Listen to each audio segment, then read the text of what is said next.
pessoas que lutaram, cada um deles da sua forma, contra as variantes que a ditadura nos vão aparecendo ao longo da história dos povos, e uma senhora que estuda a história e reflete sobre quer as causas e as consequências dos regimes, quer sejam eles em ditadura, quer eles sejam em democracia.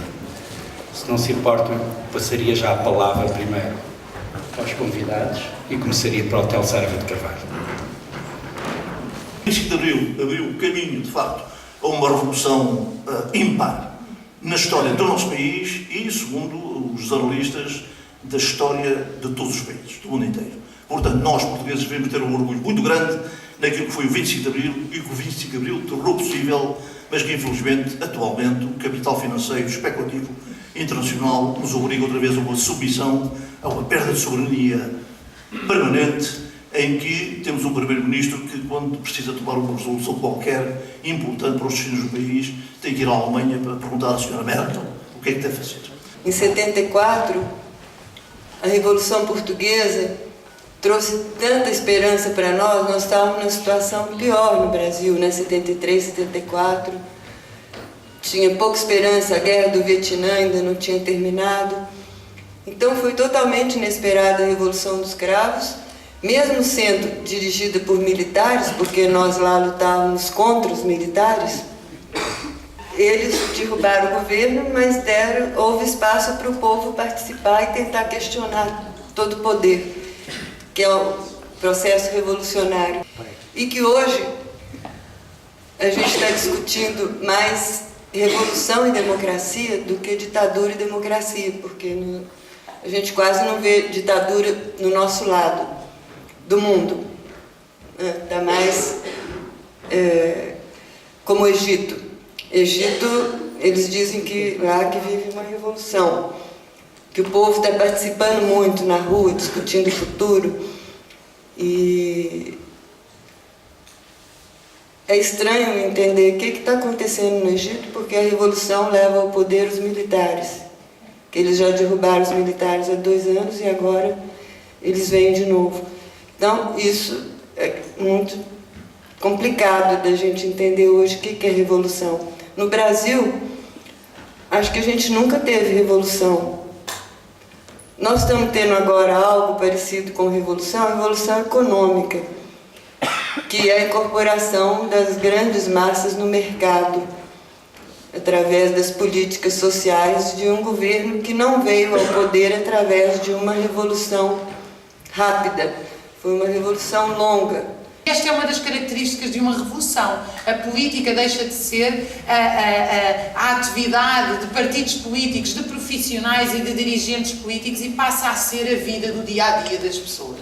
Essa é a característica fundamental da revolução e que distingue uma revolução de uma simples rebelião ou de uma situação de estabilidade política. Quando eu digo estabilidade política, é obviamente uma situação em que os de cima conseguem governar e os de baixo deixam-se ser governados. Uma revolução é justamente o contrário disso.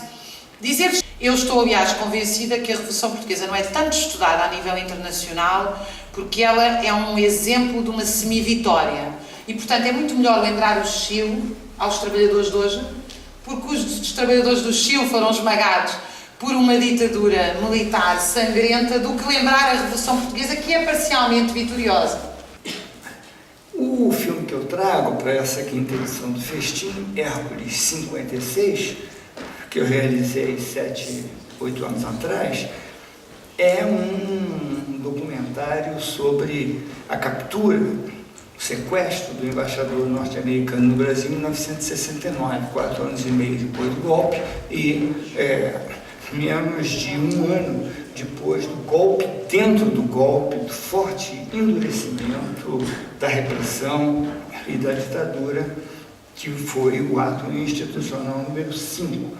Esse sequestro aconteceu num momento em que a ditadura estava muito exposta, porque depois de 2 presidentes militares que foram impostos a um congresso de fachada, Costa e Silva, o presidente do turno, sofreu um derrame cerebral e eram os 3 ministros militares que governavam o país, os ministros do Exército, Marinha e Aeronáutica.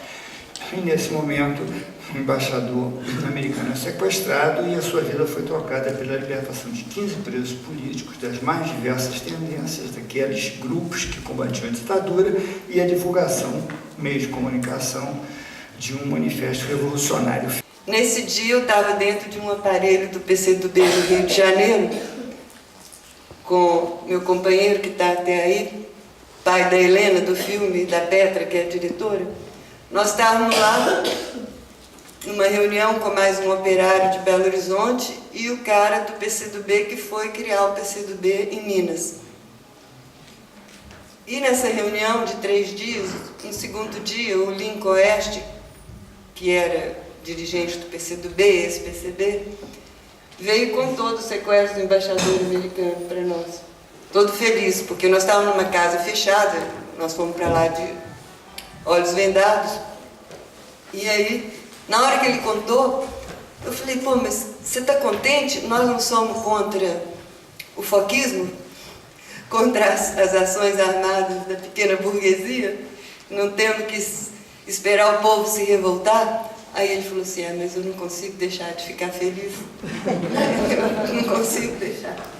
Recentemente, menos de 2 anos atrás, em maio de 2012, que a presidente Dilma Rousseff convocou a Comissão Nacional pela Verdade.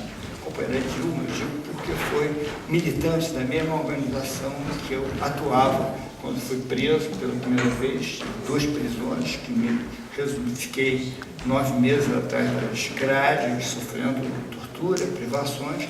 Não tenho nenhum arrependimento por isso, combati um bom combate, foi, enfim, o que me coube, né? Foi uma convocação para a minha geração, com a contribuição que me coube na luta contra uma tirania.